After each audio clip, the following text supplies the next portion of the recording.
Hello and welcome to Global Lens. Over the next 30 minutes, we put the spotlight on all the top stories from around the world. I'm Parikshit Luthra. These are the top global headlines. The ceasefire between Israel and Iran holds for the third day in a row.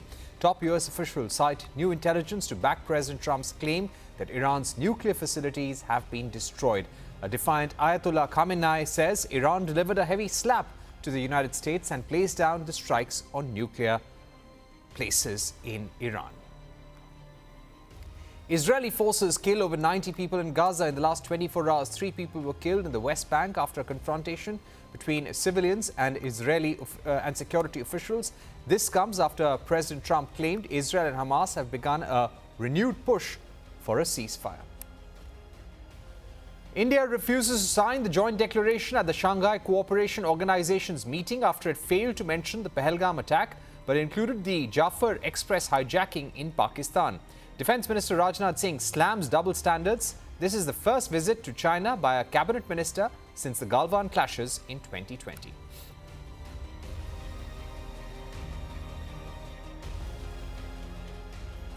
Let's go straight to the market action. Global markets threw up mixed reactions as tensions in the Middle East ease. Here's how Asian markets ended today. Indian markets clocked strong gains. Nifty reclaimed 25,500, closing in on a 9-month high. While the Sensex rose 1,000 points, Japan's Nikkei closed at a 5-month high. However, China's Shanghai Composite and Hong Kong's Hang Seng recorded minor losses. South Korea's Kospi was down nearly 1%. European and American stocks also ticked higher. The big global story now. European defence stocks rallied after the NATO members committed to raising their defence spending to 5% of the gross domestic product by 2035. The NATO countries currently have a spending goal of about 2% of their economic output. The allies will aim to spend 3.5% of GDP on core defence such as troops and weapons, while the remaining 1.5% could be in the form of investments for cyber defence or roads and ports used by military vehicles. The move came amid pressure from US President Trump and fears of a possible threat from Russia, who continues to wage a war with Ukraine. US President Donald Trump hailed the hike at the NATO summit, but hit out at Spain for opting out. Post the summit, leaders of the European Union have gathered in Brussels to discuss the situation in the Middle East, sanctions on Russia, and the tariff conflict with the US. But how big a leap will the new defense spending target be for NATO countries? To decode this, joining us on the show is Ionela Ciolan, Research Officer at Wilfred Martens Centre for European Studies. Thank you very much for being with us, Ionela. Let me begin by asking you, yes, European leaders have agreed to increase spending to 5% of the GDP, something that Trump is happy with. But there is one thing to express an intent and the second to implement it. What is the implementation roadmap to reach this 5% spending target? Thank you very much for the invitation. Happy to be with you. So it's a success, the fact that we succeeded to have this political commitment between the 32 allied countries of NATO to invest and move forward to 5% GDP for defense in the next decade. How it will be? Well, this is something that each country will have to decide at national level how they will move their budget to increase their defense spending. But I would like to give you some examples of what will happen with the countries that are also part of the European Union, because we know that at the European Union level in the past couple of months we have these financial proposals by the European Commission to help the member states increase their defense readiness. And we have what is called the White Paper for Defense and the Rearm Europe program, through which the European Union wants to basically boost the European defense spending to 800 billions in the next decade, and they are proposing 3 mechanisms to do that. One of that is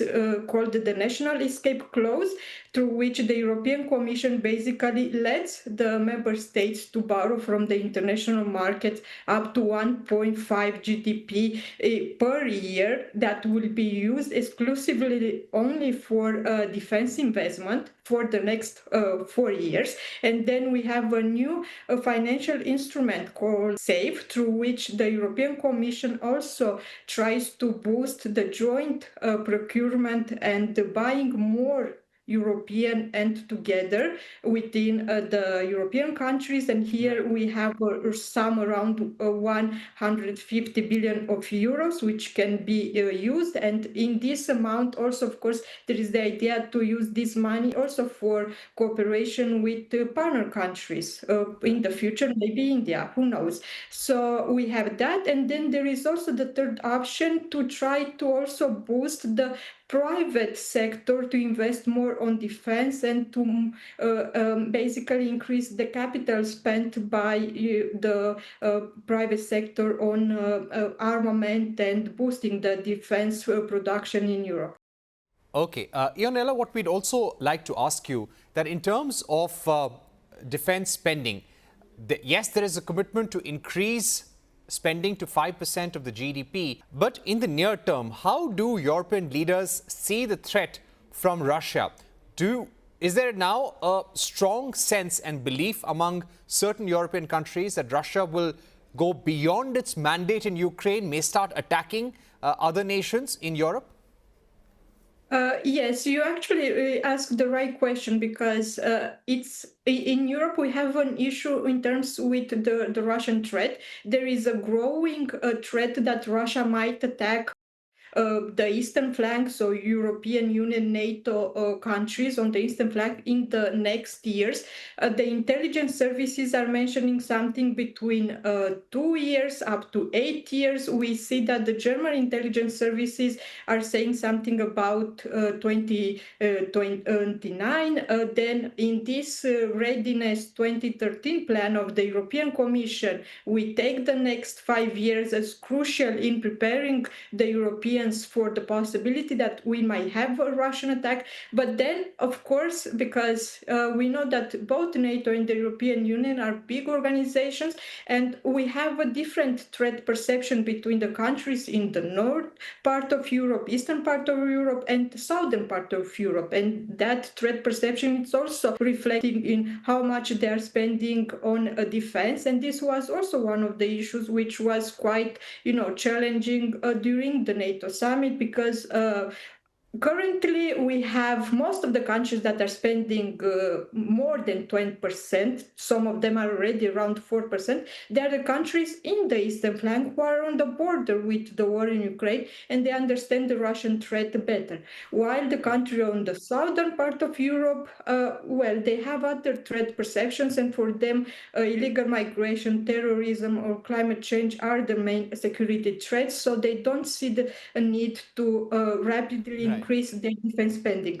Right. Ionela, do you also get a sense that even though there will be a decade to reach that 5% spending target in the near term, maybe this year or even in 2026, will there be increased sourcing of defense equipment from the United States to European countries? Do you see certain European players buying more defense components, fighter jets, or maybe full weapon platforms from the US?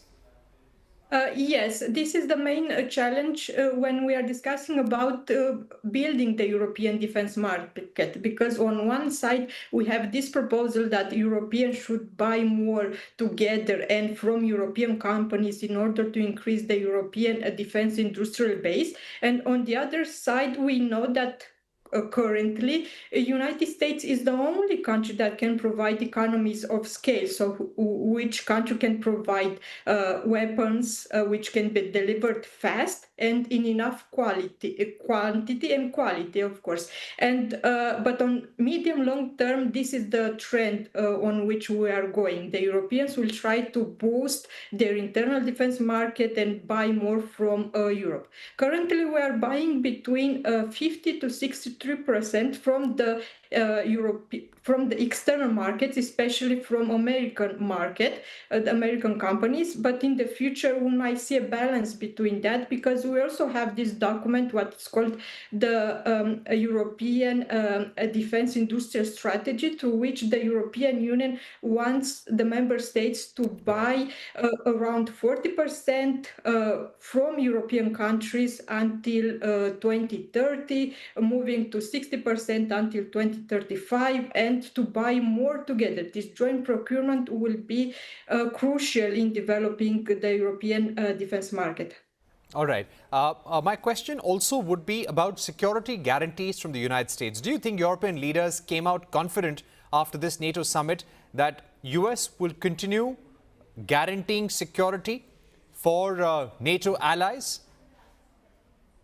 In my understanding, the NATO summit has a major success. The major success was in the fact of keeping the Trump administration satisfied with NATO and giving him a victory that he can also sell to his audience in the United States, that we are having this burden shifting inside NATO when it comes to spending and defense investment. I agree with you that for the moment we see that the Americans are saying that they are committed to Article 5 of NATO, to collective defense. But at the same time, we also heard the messages from Secretary Hegseth a couple of months ago, who said that the Europeans shouldn't always expect the Americans to come to save us. So in the future, we'll have to invest more on our defense capabilities to become security providers for the continent, to be able to provide the conventional defense and deterrence of the continent. We also heard at the summit that the Europeans should deal with Ukraine more, because, of course, the first priority for the Trump administration is moving to, pivoting to Indo-Pacific. All right, Ionela, thank you so much for joining us with that great perspective on the NATO summit that has just taken place. And clearly, NATO leaders and European leaders have given Trump the victory that he wanted.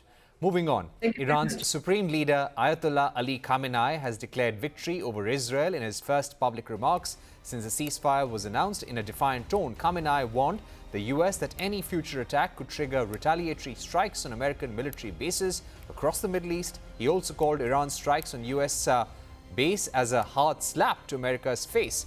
His comments came even as a ceasefire between Israel and Iran was in place for a third day in a row.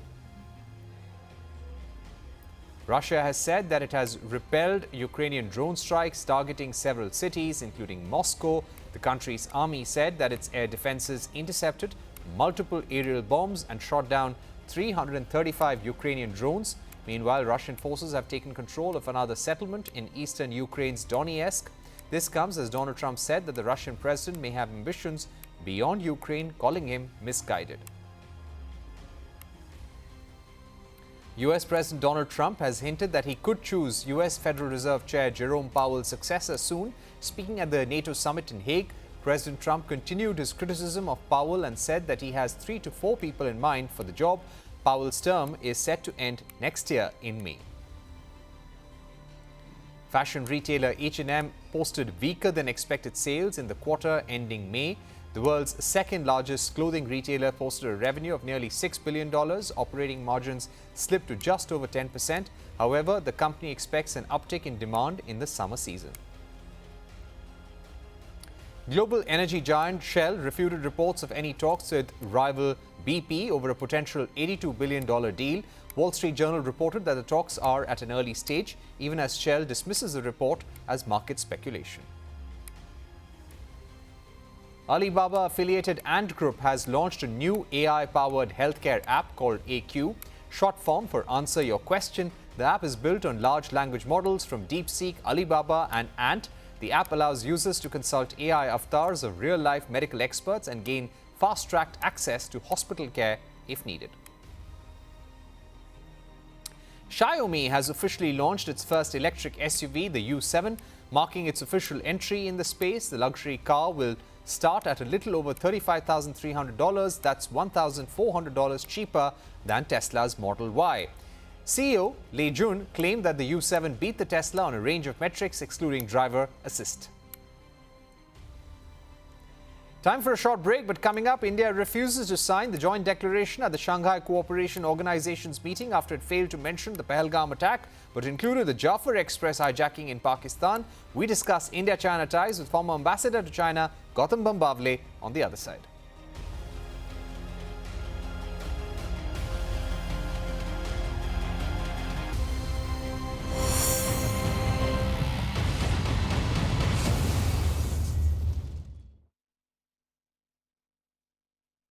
Welcome back. Let's shift our focus to the India-China relationship. Indian Defence Minister Rajnath Singh's visit to China for the Shanghai Cooperation Organization meeting marked a significant step in rebuilding bilateral ties.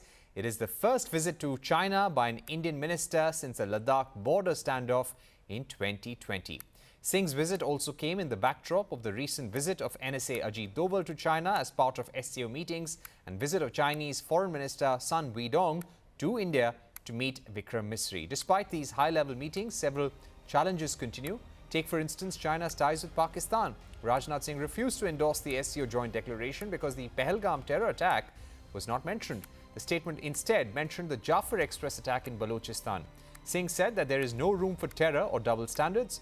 China's curbs on rare earth magnets is another issue. India is the only country for whom the curbs have not been lifted. India has the third largest reserves of rare earth elements, but it produces less than 1% of the total world share. On the other hand, China produces around 60% of the global supply of rare earth magnets. After curbs on rare earth supply, China has reportedly halted shipments of specialty fertilizers to India for the last 2 months. These fertilizers boost yield of fruits, vegetables and other remunerative crops. Reports suggest that China has blocked exports without imposing an express ban. Joining us now to decode the India-China ties is former Ambassador to China, Gautam Bambawale. Thank you for being with us, Ambassador. Could you give us a sense of the current state of play between India and China? How significant is Rajnath Singh's presence at the SCO Defence Ministers meeting? So, Parikshit, basically, as all of you and your viewers know, that India is a long-time member of the Shanghai Cooperation Organization. And it's a good thing that we are participating in all the meetings.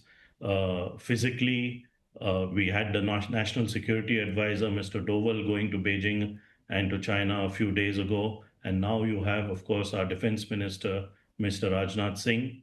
I think after what happened in Pahalgam and the aftermath of that, it is very, very important for India to have a strong resolution on counterterrorism. And in fact, the important thing to note is that the SCO itself places a lot of importance on countering terrorism. So the fact that, we were not able to sign up on the declaration or the resolution of the SCO Defense Ministers meeting indicates that it was not as strong as we would like it to have been. And I think that's a good decision that the Defense Minister and his aides and other officers took. Right. We've seen a visit by Ajit Doval, the NSA, a few days ago. Before that, the Vice Foreign Minister of China, Sun Weidong, met Vikram Misri in New Delhi. What do you think both countries are trying to achieve right now? See, as you know, for the last 5 years, starting in the summer of 2020, basically in the months of April and May of 2020, when China moved large numbers of troops into what we call Eastern Ladakh, on the border with India, on the line of actual control with India, the relationship has been very, very difficult. The relationship has not been as good as it used to be before that event occurred, and right up till the end of 2019. So there has been a steep decline in the relationship because of the fact that there was no peace on the borders or even on the line of actual control between India and China. And that has negatively impacted the entire relationship. In fact, there have been very few intergovernmental meetings that have taken place on a bilateral level between India and China, just a few between the foreign ministers of the two countries. Now there is, there is reason because there has been some understanding in Eastern Ladakh. There has not only been a little bit of a thaw in Eastern Ladakh amongst the militaries of the two sides, but that has enabled some of these meetings to take place. Even if they're SCO meetings, there's also bilateral meetings that take place between the countries who are at the SCO, and that has enabled a slight thawing of the relationship between India and China. But let me be very clear, Parikshit, that I do not think that there is, we need to take this step by step, rebuild the relationship, and that is going to take time. It is not going to happen with one or two visits or one or two meetings. It's going to take quite a bit of time to rebuild the kind of relationship that we had prior to the Eastern Ladakh imbroglio. Right. Would India now be approaching China very differently and with more suspicion with the kind of support Pakistan got from China during Operation Sindoor, and there is now word that they may sell fifth generation fighters to Pakistan, and that would be given as aid? Absolutely. I mean, not just the tense and difficult relationship between India and China, but also during Operation Sindoor, we have clearly seen the assistance that China had given to Pakistan in military terms, not merely in terms of platforms that were used, aircraft that were used, in terms of missiles that were used by the Pakistan military, but also in terms of communication technologies and communication information that was shared between the two sides.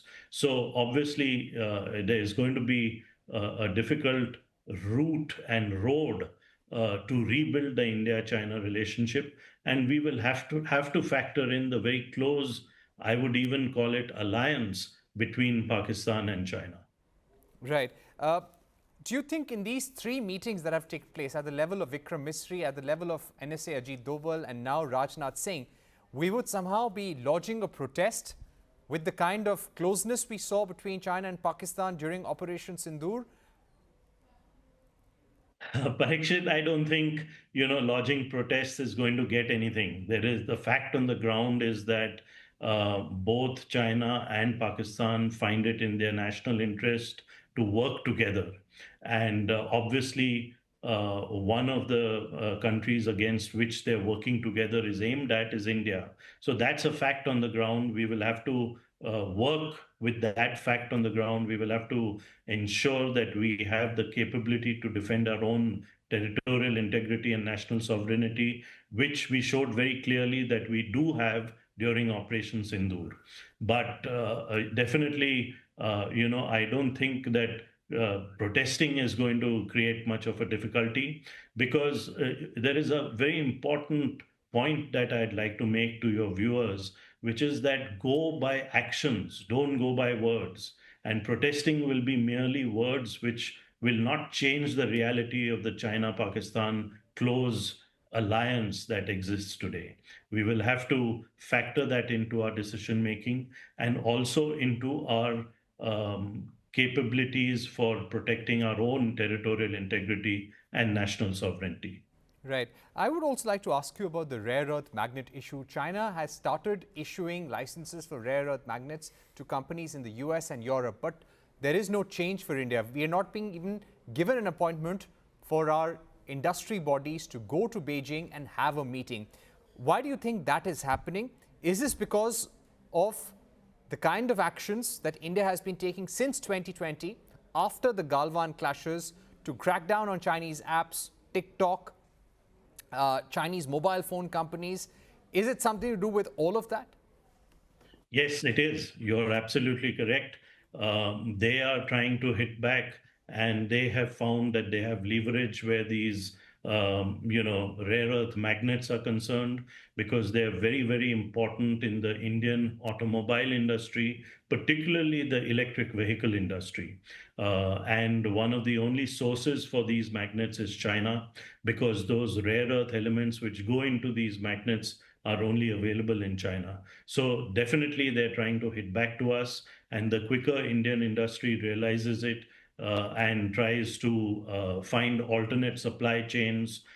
Even if we can do that in India, manufacture that in India, we'll have to do that.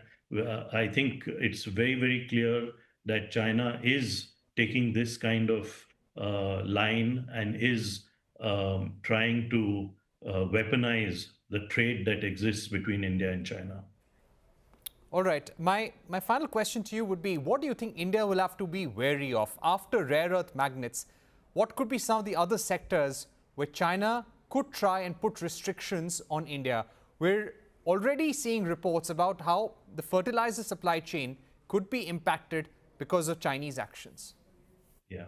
Look, I won't specify particular industries in answer to your very relevant question, Parikshit. But what I will do to guide you and your viewers and Indian industry is to take a look at items where we are dependent for China for importing those items. So where a large part of our supply chain in certain industries comes through China, those are the areas which they can weaponize because they know that we are overly dependent on them for certain things.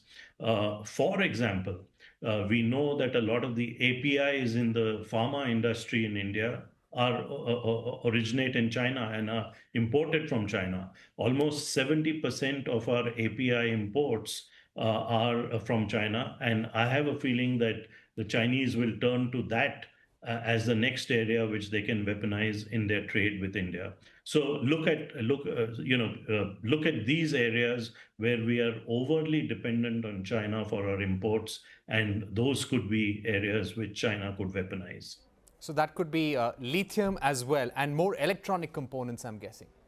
Absolutely. It could be any of these. Right. Finally, sir, how do we manage this relationship to our advantage? The suspicion and tension in this relationship is not going to go.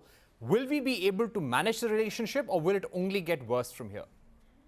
No, let me put it this way, that the fact of the matter is that even though the relationship is going through a difficult phase over the last 5 years now, it's not just a short phase, but it's been pretty long 5 years, shows that this relationship, even though it is important to both countries, is going to take a lot of time, effort, not only of diplomacy, but also of the whole of government. So I think what we need to do is we need to engage a little bit, at least, with the Chinese, but we also need to strengthen ourselves at home.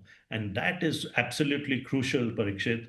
We need to strengthen ourselves at home, whether it's the economy, whether it's the military aspects of it, whether it is the supply chain aspects of it, and be ready for this kind of world which is coming. And let me also clearly say that even though we think that a world which is dominated by the US is not exactly a world that we would like, any world which is dominated by China will be even worse. And here's a quick look at stories that are trending from around the world. The Axiom 4 spacecraft docks successfully at the International Space Station after a 28-hour journey. With this, astronaut group captain Shubhanshu Shukla becomes the first Indian to visit the ISS. It is a privilege to be amongst the few who have got the chance to see the Earth from a vantage point that I have been able to see now. It has been a wonderful ride. It has been great, and I was looking forward to come to space.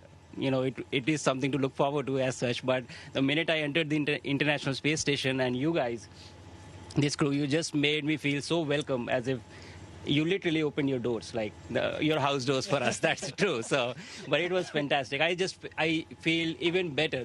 Whatever expectation I had of coming here, they were surpassed by the view. Of course, that's the big part of it, but by you guys as well. So thank you so much. I think this was fantastic. This is wonderful, and I'm very, very confident that the next 14 days are going to be amazing. Doing, as you said, advancing science and research and working together. Thank you so much. And celebrities are arriving in Venice to attend the 3-day wedding festivities of Amazon founder Jeff Bezos and American journalist Laura Sanchez. Bezos and Sanchez were spotted whizzing through the city in a speedboat famous faces that are attending the wedding include America's first daughter Ivanka Trump, her husband Jared Kushner, and Kim Kardashian.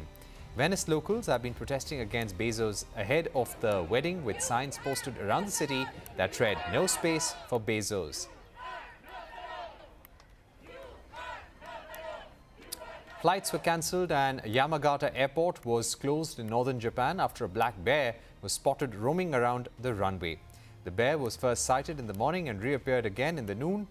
Staff chased the bear using a vehicle, but it remained within the airport grounds, resulting in flight disruptions.